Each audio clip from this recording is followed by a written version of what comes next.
Hi, everybody. Thanks for joining us this evening. This is John coming to you from my living room for another virtual event. We're so excited tonight to have Karen Dionne with us. She is the author of The Wicked Sister. She is a USA Today and #1 internationally best-selling author of the award-winning psychological suspense novel The Marsh King's Daughter, which is published by Putnam and Sons in the US and in 25 other languages. Her new psychological suspense novel, The Wicked Sister, has just come out. She enjoys nature, photography, and lives with her husband in Detroit's northern suburbs. How are you tonight, Karen? I'm great, thank you. I was telling you before we went live, I was a few minutes ago, I was in Madison, Wisconsin. So teleportation is great. We're so excited to be able to do this. I'm sorry we weren't able to do it in the store. As you guys are watching, I'm sure you all know just what big fans of The Marsh King's Daughter we were. So we're sad that we're not able to do this in the store, but we're so excited that we're able to do it virtually. I am just pulling up the Facebook feed, so that way if you guys have any questions, you can drop them in the Facebook comments. I'll be monitoring those to pass those along to Karen after we're chatting. So the book just came out Tuesday? Yeah, that was like yesterday, right? Yeah, yesterday. I know. You have to stop and think. Yeah. Yeah, that's pretty amazing. It's such a cool feeling. So just a real easy one to start off with. Do you want to tell us a little bit about the new book? Yeah, so like The Marsh King's Daughter, The Wicked Sister is set in Michigan's Upper Peninsula wilderness. And unlike The Marsh King's Daughter, which that story took place in a remote cabin surrounded by swamp in a very isolated area, and the family basically just lived off the grid. In The Wicked Sister, Rachel Cunningham grows up in a beautiful log cabin, massive 2-story, over-the-top, luxurious, with a copper roof and stained glass windows and Tiffany lamps and, Navajo blankets. This lodge was built by her great-great-grandfather back in the timber baron days as like a hunting lodge or a retreat. And it's on 4,000 acres of pristine wilderness, which that's a hard thing to find in Michigan because the whole state was logged over, 100 plus years ago. But because he was a timber baron, he could, just leave this piece of property for himself. So Rachel grows up there. Her parents are wildlife biologists. Her father studies the amphibians on the property, and her mother studies black bears. And so Rachel grows up with this deep, deep love for the natural world, and particularly for the black bears that her mother studies. She feels such a connection with nature that even as an adult, she thinks that she can communicate with animals on like a deeper, almost a spiritual level. But the novel does not open with Rachel happily following her mother around in the woods. It opens with Rachel in a mental hospital. And she's been in the mental hospital for 15 years by her own choice because she believes that she is responsible for the terrible shooting accident that took both her parents' lives when she was 11. So the novel starts with Rachel in a very dark place, and she finds out fairly early on in the novel that she probably did not do this thing that she's been punishing herself for. So she goes back to her childhood home where her aunt and her sister still live to try to find the truth about what really happened that day. And of course, bad things happen because that's the kind of book I write. So where did the idea for the book come from? It really came from two sources. So Rachel's half of the story, because the other half is told from her mother, Jenny's point of view. In Rachel's half of the story, many years ago, I read a news article about a toddler who he was sitting behind his mother in the car, in a car seat, he found a handgun in his mother's purse, and he accidentally shot and killed her. And, the horror of that and the tragedy of that just always stuck with me because I thought, at some point as this little boy grows up, he's going to find out what he did, inevitably. And how would that change your perception of yourself? What would that do to you? Even though, you were too young to know what happened and it was a terrible accident, still, you're responsible for your mother's death. So that's what I'm exploring with Rachel, that sort of thing, like how do you get past a tragedy in your childhood to, live a productive life? That's Rachel's half. The inspiration for her mother's half, Jenny's half, obviously Rachel has a sister because, it's The Wicked Sister, books about sisters. So Rachel's mother's issues are, she has a child that has psychotic problems, and this becomes evident fairly early on in the novel, so I don't consider this to be a spoiler either. And so her issue becomes, at what point do you say, I'm in over my head, I can't handle this, or, how do you just keep on trying to do the best by your childhood or by your child? And that was inspired by friends who years ago adopted 3 siblings. And the 2 younger kids did really well in the new environment, but the older kid had problems. And he was uncontrollable. He became violent. He was violent towards his younger siblings as well. And when he was 12, the parents decided that they needed to put him in an institution. And I thought, again, what a heartbreaking decision. It's almost like a Sophie's Choice kind of decision, choosing these children over these children. How would you do that? Because you love them all and you want to keep them together. And you would put off that decision as long as possible. So that's basically, what inspired Jenny's half of the story too. And obviously, it's what leads to her and her husband's tragic death. But how did that happen? That's what you have to read the book to find out.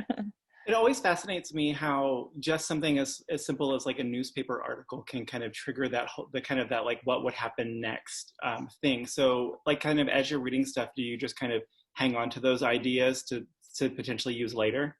I do. I have a file of newspaper articles, because for whatever reason, you read something and it just really touches you. It sticks with you. It strikes a chord of things that you care about or you want to know more about. And I do have a file of that type of article. One of those is the basis for the one I'm working on now. So, yeah. So how do you know kind of when you have it and you've got the file there, how do you know which idea is the one that like you want to, that it's time for that one versus another one? That's a great question. When it came to writing The Wicked Sister, I took a 2-book deal from my publisher, even though at the time I only had The Marsh King's Daughter and I had no idea what I would write next. I figured, ideas are easy. I'll come up with an idea. And I did. But my editor and I had a discussion of what the new book should share with The Marsh King's Daughter, and he named 4 things. He said that my follow-up book should be another psychological suspense. Mm-hmm. It should be a same or similar setting, which it is in the Upper Peninsula. It should have a fairy tale element and an intricate structure. And I was particularly pleased that he named those last 2 things because those are 2 of the things that I'm most proud of in The Marsh King's Daughter. So The Marsh King's Daughter weaves a past and present together, and so does The Wicked Sister. The fairy tale element I handle a little differently because I don't want to make a clone of The Marsh King's Daughter. I want to incorporate those suggestions, but I wanted this Wicked Sister to be its own book. So the fairy tale element for The Marsh King's Daughter, it directly parallels a fairy tale by Hans Christian Andersen of the same name. In The Wicked Sister, I don't follow any single fairy tale. I incorporate elements from a couple of fairy tales. Yeah. One is The White Snake by the Brothers Grimm, in which a servant eats a bite of his master's secret dish and he acquires the ability to understand the languages of insects and animals. And then another is Snow White and Rose Red, which is not the Snow White we know. This is a different one.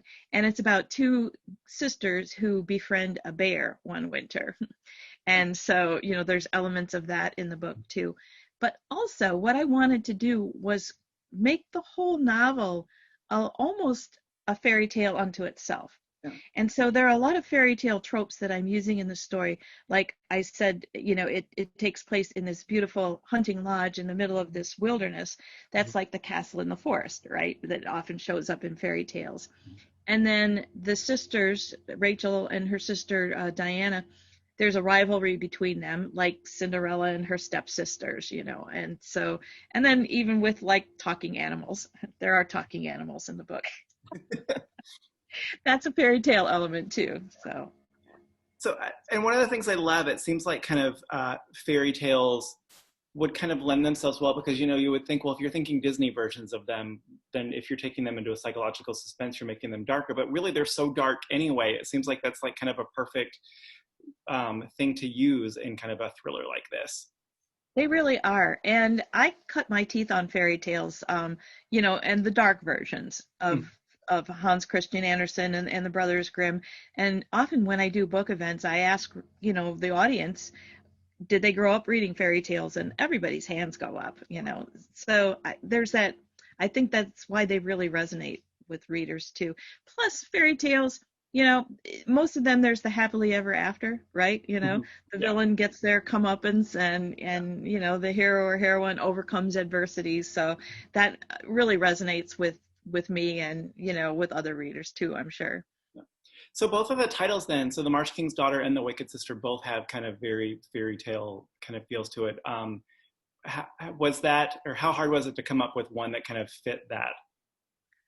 Well, The Marsh King's Daughter, that was easy because when I found the fairy tale, The Marsh King's Daughter, to structure the book, I'm like, okay, that's the title. It's intriguing and it's easy to remember.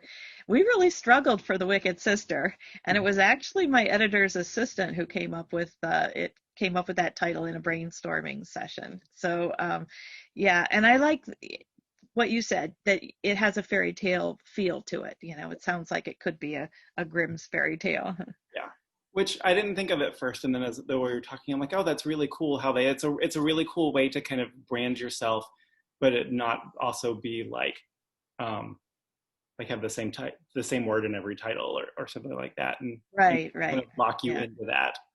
right. So yeah, the two books definitely complement each other, but people can read them in any order because they're standalones.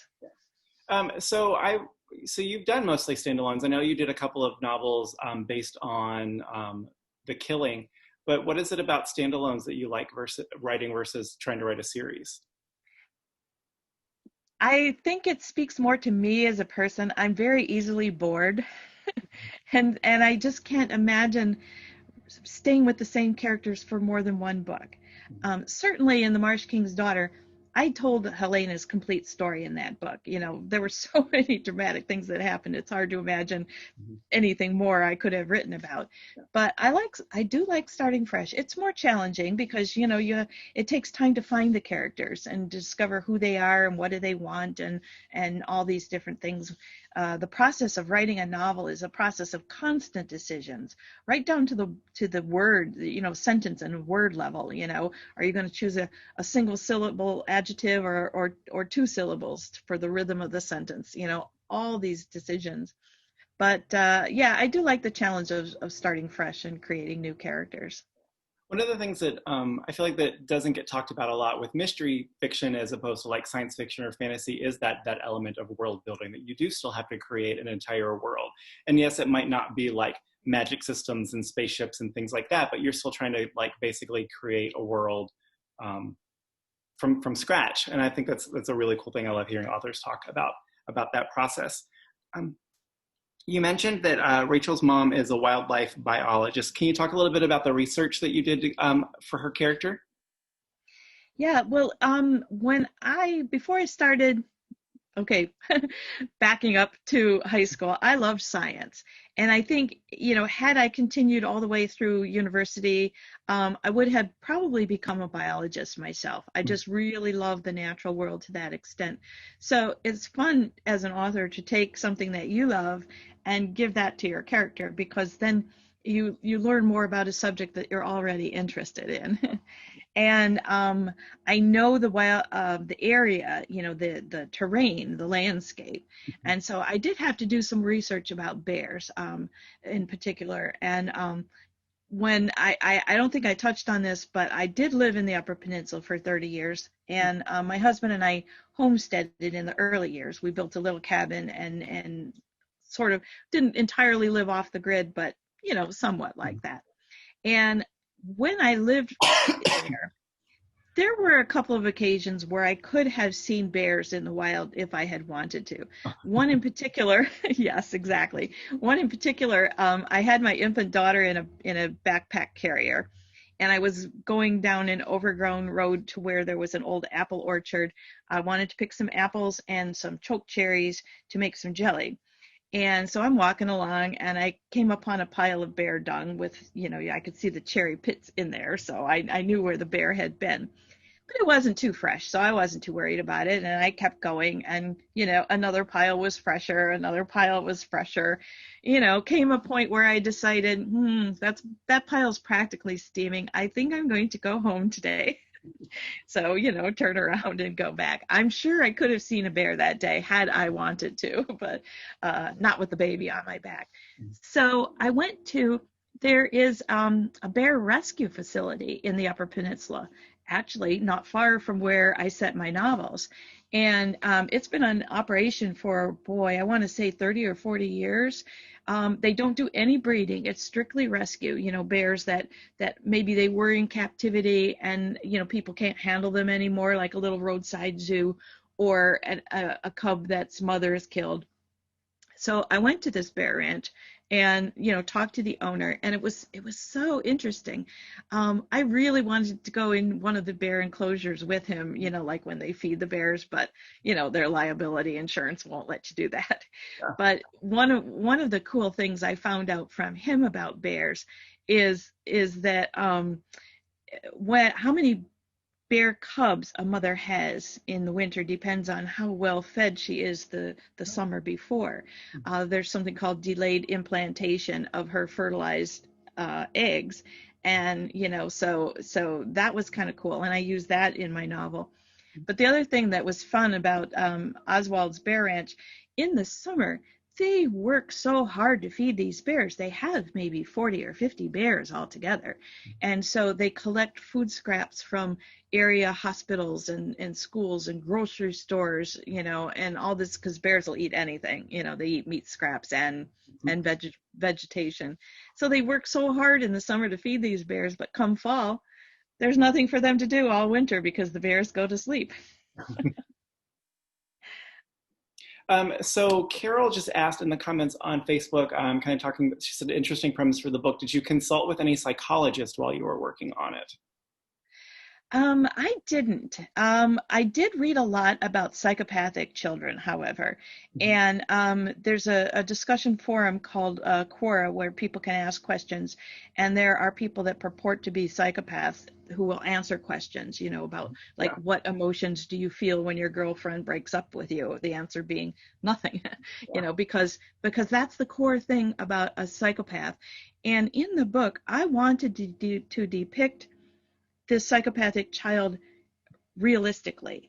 A psychopath, it isn't like in the movies where they just run around killing people for the fun of it or whatever. There's psychopaths all around us in the community, and you don't necessarily know it. But the thing is, they're born this way. They don't feel emotion. They don't feel empathy. They happiness and joy even are elusive for them. They might feel kind of like a contentment. So I did do a lot of reading. Thanks for the question on that. I did a lot of reading because I wanted, like I say, to depict the reality of it and not some sensationalized thing. Aline Cogdill's watching as well, and she said that she was fascinated by your bear story. Oh, hi, Holly. Nice to see you. Sort of. Which, is probably a good instinct, as you're out wandering and you see bear droppings while you have your child with you to maybe save that adventure for another day. Exactly. So you also mentioned, this novel is also told from two different perspectives. Did one of them come to you first? And when you were writing, did you write one of them and then go back and kind of fill in, or did you write them simultaneously? Yeah, I started with Rachel, and I quickly realized that the story, there wasn't enough there, and so I'm like, this is too thin. It's like a whodunit, Rachel doesn't know who killed her parents, so okay, she's gonna go find out. And that's one kind of book, but I like to write books that I feel like are a little more complex. And so when I introduced her mother as a character, for me, that's when the book just blossomed, because I can write the things that really did happen. See, Rachel doesn't know. Her memories are very fractured. She does not know how her parents died. Her mother knows, because that was what happened to her. So by intertwining the two halves of the story, I feel like it brings more to the tale than just if it had been Rachel's story alone. So it was a process of discovery. You know, I struggled with it being just Rachel for a while before I realized that what was missing was I needed to tell her mother's half of the story. I think that's always a great way because then, like, you know, one of the characters can kind of know more than the other one does, and it's always great to kind of watch that person kind of figure it out and piece it all together. Um, Yeah. so do you plot when you write, or do you, like you said, is it more kind of discovering it as you go? I do use an outline, but it's a very sketchy outline because I really like that process of discovery as I'm writing. I, for me, the moment of pure joy is when I'm three-quarters of the way through a book and I get an idea and I realize I laid the groundwork for that, Mhm. you know? So my subconscious was leading me to this point, but consciously I didn't think about that. And I don't think I could ever sit down and plot out a whole book just, you know, point by point by point by point by point. You know, it's like I like it to be just a little bit more organic. But I do need a roadmap. I'm no Lee child. I've heard that Lee just starts writing and there's the book at the end of it. So Kind of in the early stages when you were plotting this one out and you knew that you wanted to have the fairy tale elements to it, did you have the fairy tales in mind when you started, or is that just something else that kind of those elements worked themselves in as you were writing? yeah, I looked for a fairy tale that I could, you know, use to structure the story in the same way that I did the Marsh King's Daughter, and none of them spoke to me. I discovered there's a real difference between the Brothers Grimm and Hans Christian Andersen.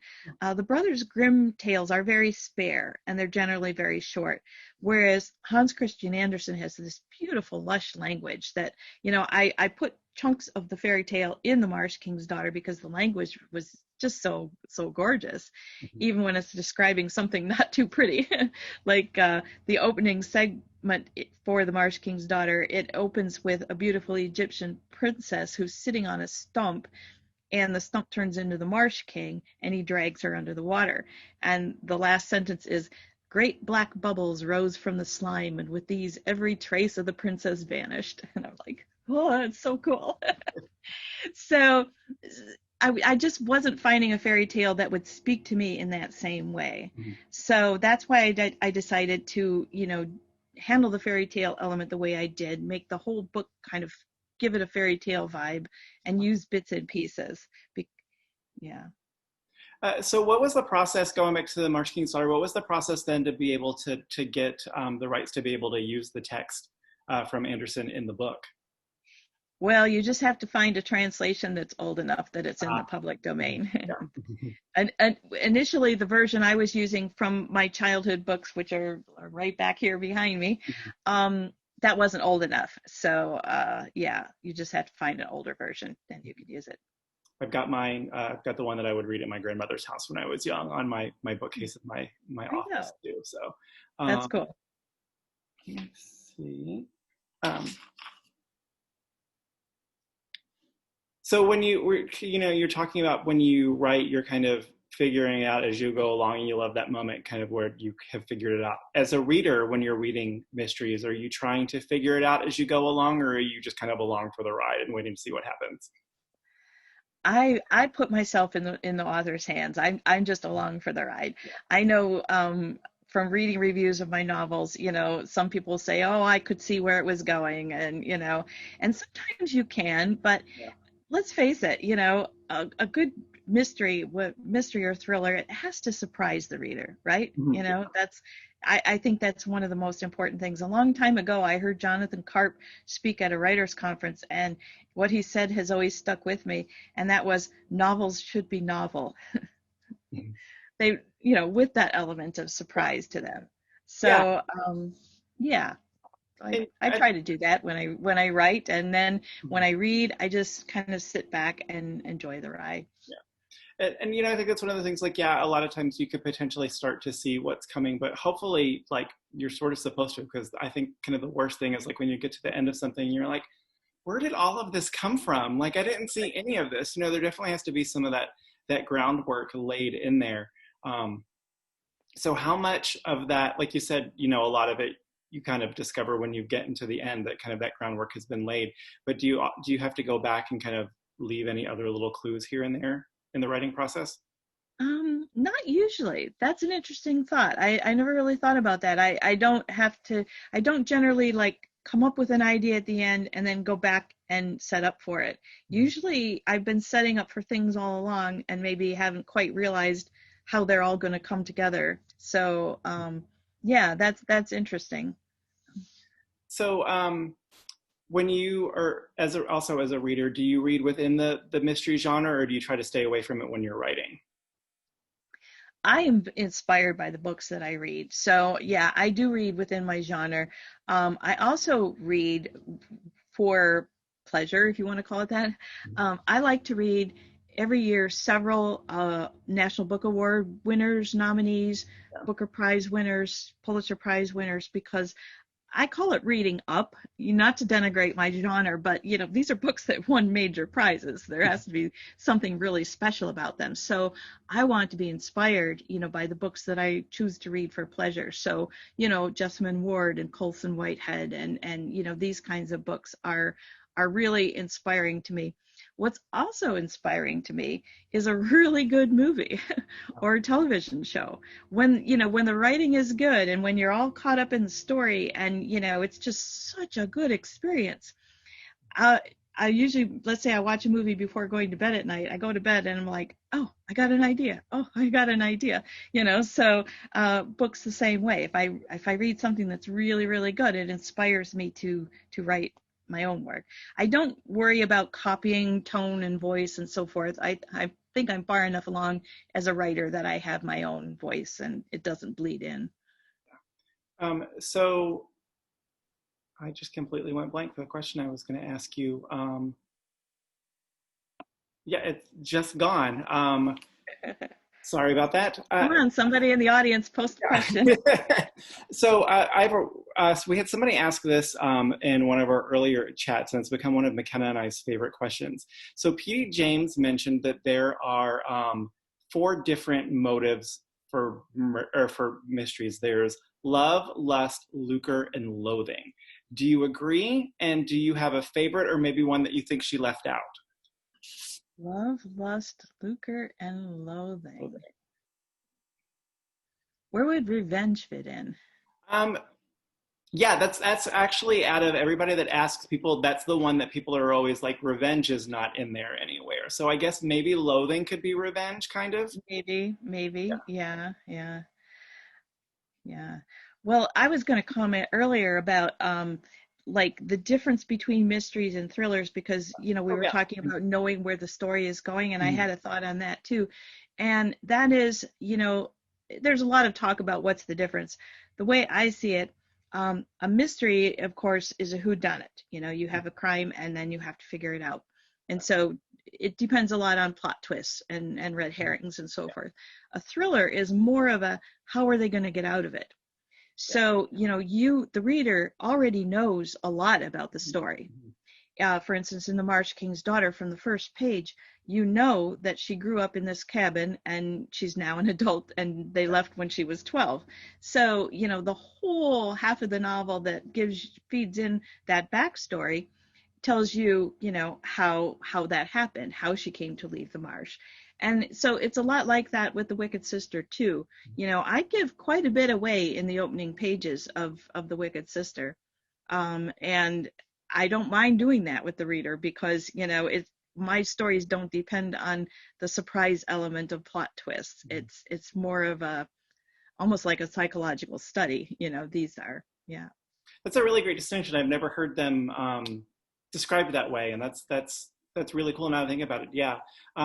It's also nice. I mean, I love a good plot twist, but it seems like a lot of the genre lately has kind of been dependent on plot twist to the point that, like, after you have the plot twist, you have to have another plot twist so it's nice to have things where it's kind of based more on the characters and it's not trying to like kind of shock the reader at some point.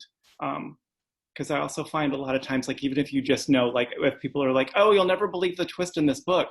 Well, if you know that there's a twist coming, you're probably going to be able to figure out at least part of it, if not all of it. Right. So the question that I was going to ask that I completely went blank on is, so since your books tend to be a little bit on the darker side, as you're writing them, Is that something that you're aware of? And, you know, do you try to balance out from going too dark? Is that something that you're kind of conscious of as you write? Yeah, I think that's again a really great thought because um, the subjects that interest me are tragedy, and so that obviously is going to be dark. The two real basic threads that go through all my work is that it's a story of someone who had a less than perfect childhood who had to make something of themselves. Helena grows up in the marsh.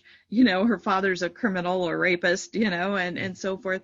And then Rachel, she has this terrible tragedy that happens when she's 11. So it's like, how do you go past that as an adult? That's like the basic thing that the novels have in common. Oh boy, I'm losing the thread. What was the question again? If you're kind of aware of kind of the level of Oh dark. yeah, the darkness. Right. So the thing about the Marsh King's Daughter, there is a section in the book that goes very dark, darker than I'm comfortable with. But I felt like I knew from the beginning of the book that Helena, at the age of 12, would leave the marsh by her own choice. Because there's nothing heroic if she and her mother are just rescued and plucked out of that environment. She had to be the agent, by which she and her mother were rescued. I knew that. So, but Helena loved her mother to just the nth degree. Sorry, loved her father to the nth degree. So how is she going to make the choice to leave the marsh and leave her father behind? It has to be something really drastic. She has to see her father for what he really is. And it wouldn't be enough for just, someone to say, oh, your father's a bad man. She had to see it. So the book had to go darker than I'm comfortable with. But I felt like if I didn't go there as a writer, then I wasn't being true to the story. I wasn't being true to the character. So again, the Wicked Sister, yes, there are some dark things that happen, but it's what this family has to deal with. And I had 4 children. They were all brilliant, wonderful people, of course, because they're my children. But a lot of children, a lot of parents have difficult children, with emotional issues and they really struggle. This is a real thing. And so I'm just trying to convey that situation with hopefully, compassion and, understanding for the person going through it. Yeah.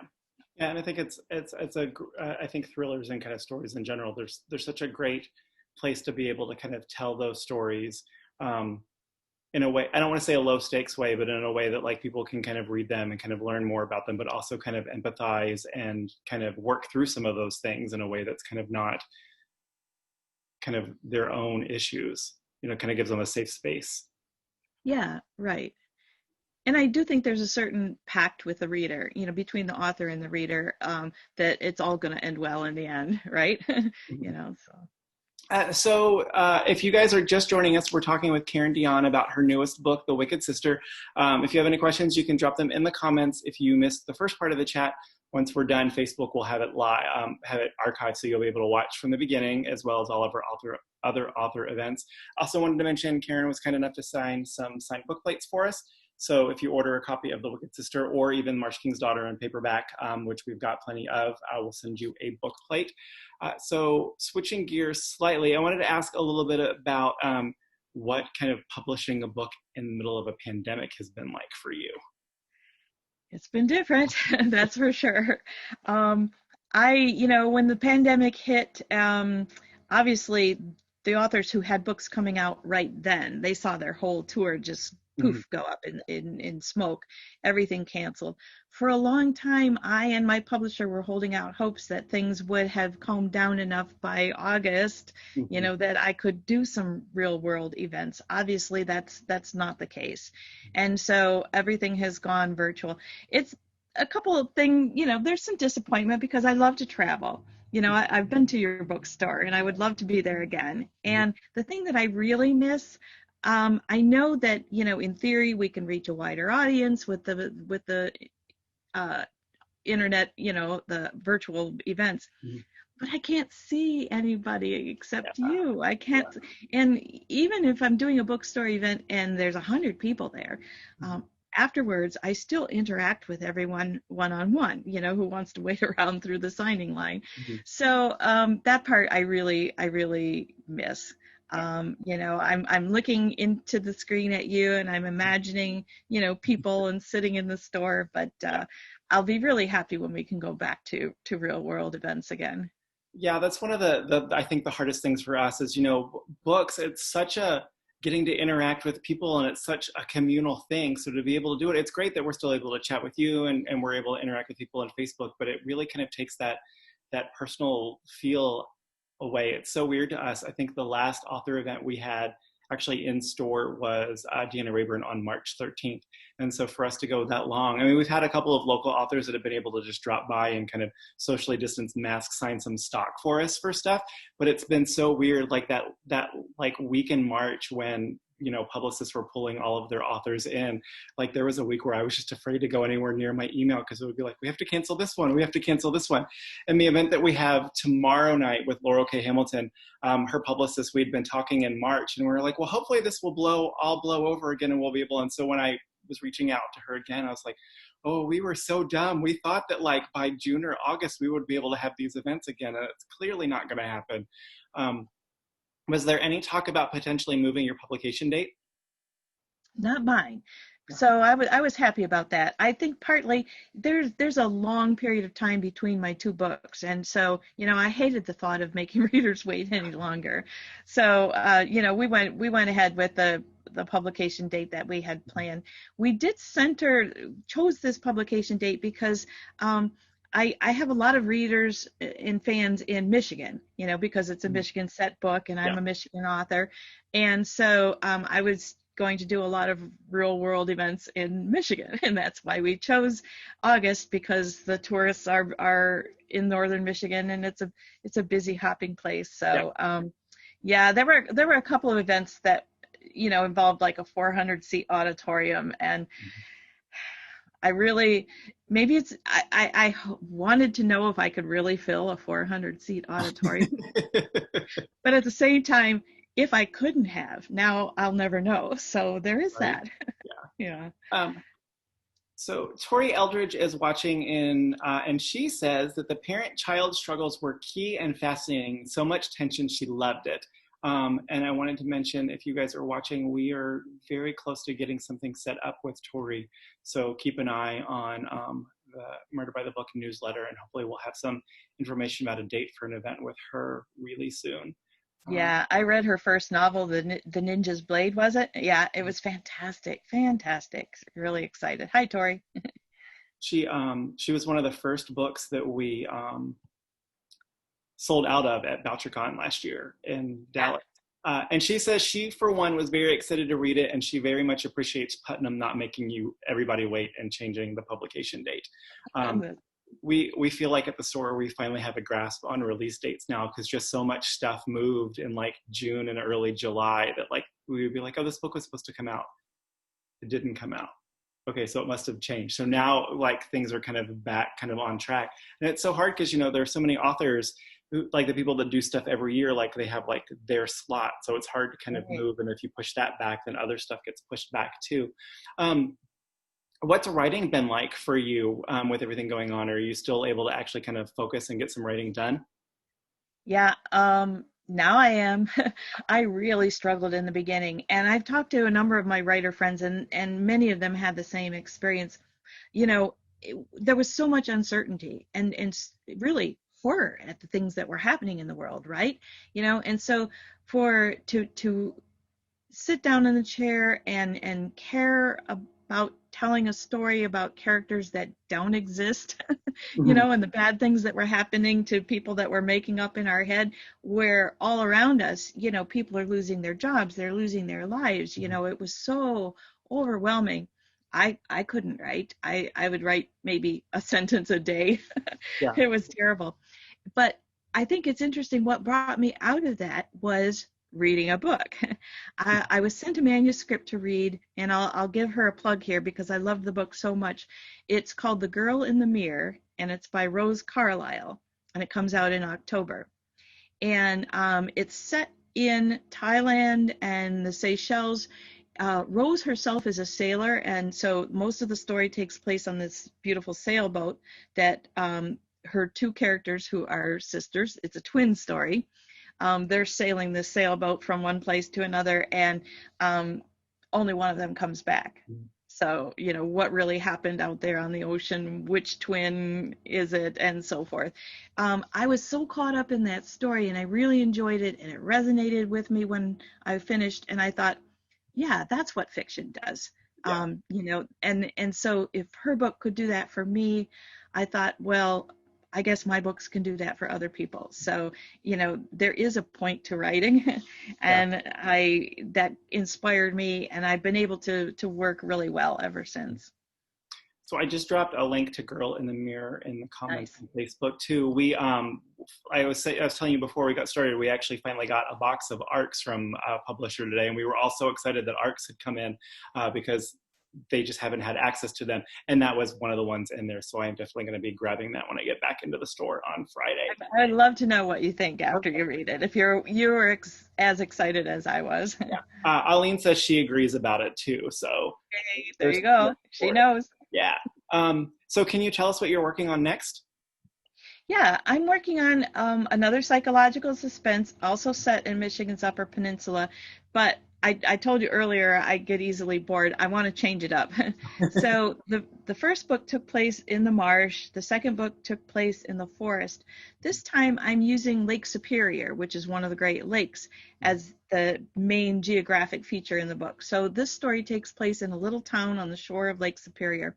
And the thing that people might not realize is Michigan is surrounded by 4 of the 5 Great Lakes. And water is just huge in Michigan. There are a lot of inland lakes too of a pretty good size. So when we lived in the Upper Peninsula, we used to go up to Lake Superior, and it's like looking at the ocean. It just goes on forever. And Lake Superior is the coldest and the deepest lake. It's also a very dangerous, treacherous lake. So, you get these fall and winter storms that come up, and ships go down. In fact, the section of shoreline where my novel takes place is called the Graveyard of the Great Lakes, because so many ships have been lost in that area, including the Edmund Fitzgerald, if anybody remembers the Gordon Lightfoot song. So that might give a little hint as to possible story events in my new novel. I'm heading for the water. And so how far into the process are you with it? Oh, I mean, you said you wanted to change it up, so you're still kind of discovering what's happening. Yeah, it takes me, once I have the story idea, it takes about 6 months of exploring different angles. The protagonist and antagonist might even change in those early versions, or, who am I giving a voice to, which characters, and so forth. So this is going to be a grandmother-granddaughter story. And I'm tentatively calling the book The Counterfeit Granddaughter. I don't know if that's going to fit on a cover or not. Those are 2 big, long words. Yeah. We'll see. But the main character is a young woman. She's in Detroit. She's kind of scrappy and on her own. She makes her living running grandparent scams. So you know what I'm talking about with that. She calls up an old person and says, Grandma, I'm in trouble. I need help. I was in a car accident, and she gets them to send her money. So, she pretends to be their granddaughter. And through circumstances, she ends up moving in with a grandma in this little town of Grand Marais. That's how she gets up there. And the grandma herself has kind of a secret past where she might not be who she claims to be either. So who knows, she might be the counterfeit grandmother of the title. So I'm playing a little around a bit with that, addressing issues of like disregard for the elderly and things like that. So yeah, we'll see how it goes. So how much of that, you see kind of that 6 months where you're kind of figuring stuff out, how much of that is actually kind of getting words on the page, and how much of that is just kind of living with it in your head and figuring it out? Yeah, I'll make an attempt to write and toss it and, try again. And then I might come back to that part that I tossed and say, yeah, that was working after all. So it's just a matter of, to me, settling into the characters. You have to figure out what they want. What's the point of this story, and how are the protagonist and antagonist going to, be butting heads about what, they both want something, but they what they want is in conflict with each other, right? So um, I've only got, well, I'm not going to say how many words I've got now. Maybe my editor's listening. I don't have as many words as I wanted to have at this point, but I'm blaming the COVID and the shutdowns for putting me behind schedule. We all have a little bit of a built-in excuse for that for a little bit. So use it while you can. We do, yeah. And so while you're working on stuff, the things that, as you're writing, if they don't work, do you just delete them or is it something that you kind of hang on to in case it might come up or be useful later? Always put it in an extras file. Yeah, I'm a fanatic about saving. Like every other word, I'm hitting Control S, and I don't throw anything away. It's amuses me because I might have 10,000 words in the real file and 30,000 words in the extras file. But they're there. If I need them, I can pull them back into the manuscript again. Yeah, it's messy. Well, thank you everybody for joining us tonight. Again, if you tune in late, we've been talking with Karen Dionne. Her newest book, The Wicked Sister, has just come out. We're all huge fans of it and The Marsh King's Daughter at Murder by the Book. We've got copies of both in stock. We've also got signed book plates to go with them. We are still closed to the public for browsing, but we are available at murderbooks.com for online orders, or you can give us a call. We're there 12 to 6 Monday through Saturday for phone orders. Give us a call. We're happy to recommend books over the phone. Just let us know what you're in the mood for. We'll get you some great reads. There's so much good stuff that's been coming out, including Karen's book. Karen, thank you so much for chatting with us tonight. I'm so sorry we weren't able to do this in the store, but hopefully, before long, by the time the next one comes out, we'll be able to have you in the store and visit with us again. Yeah, that's something to look forward to. And thanks again for all that you do, you and other booksellers. It's a huge thing that everybody is dealing with, and we're so glad that you're still here and still an advocate for books and connecting authors and readers. So thanks for that. Thank you. Take care. Have a good night. Okay, good night.